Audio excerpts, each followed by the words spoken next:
Your mind is a torture chamber. Make your escape. Recently, I was dealing with kind of a personal, family challenging situation, just a relational situation that I was kind of grinding through. It occupied my mind for too long. I mean, I think you got to give things its due, and don't want to just blow problems off or completely bury them. At the same time, I felt like I was just living in my head, and it wasn't actually doing me a service. I really believe you should take time to ponder, think, consider things, solve problems, use your brain to its max level of potential to do things you needed to do.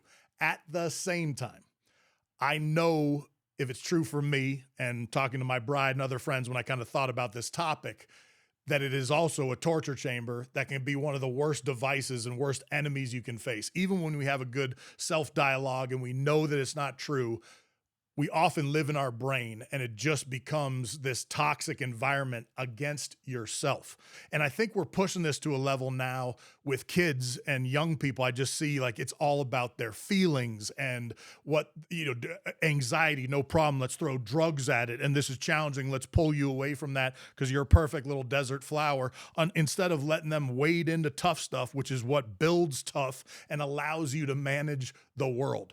But I think in doing that, we drive them into their brain, we drive them into their head thinking about things when probably all they need is desire, work ethic, a push towards self-will and grit.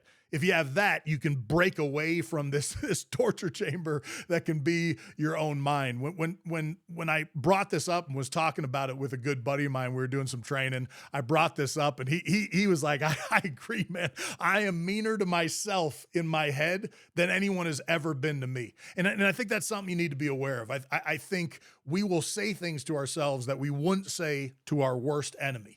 Be very careful. And if you hear that happening, you got to silence that thought, that process that's going to lead you down a rabbit hole from which you may never return or ever get clarity on what you're trying to figure out when it comes to that situation. So then what becomes the antidote to that? How do you beat that? And I think that part is simple.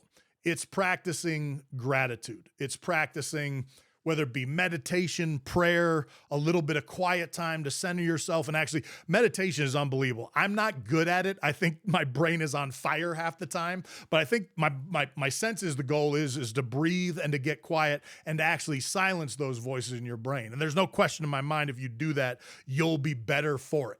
The other real secret, I mentioned it, is the idea of gratitude for one. If you don't have something to be grateful for, that's on you. And then the idea of thinking of others above yourself. This is something in SEAL training that worked. If during training you have a rough day, if you could focus on helping a teammate, you did not have time to focus on what you were dealing with. Get out of your head. It can be a torture chamber.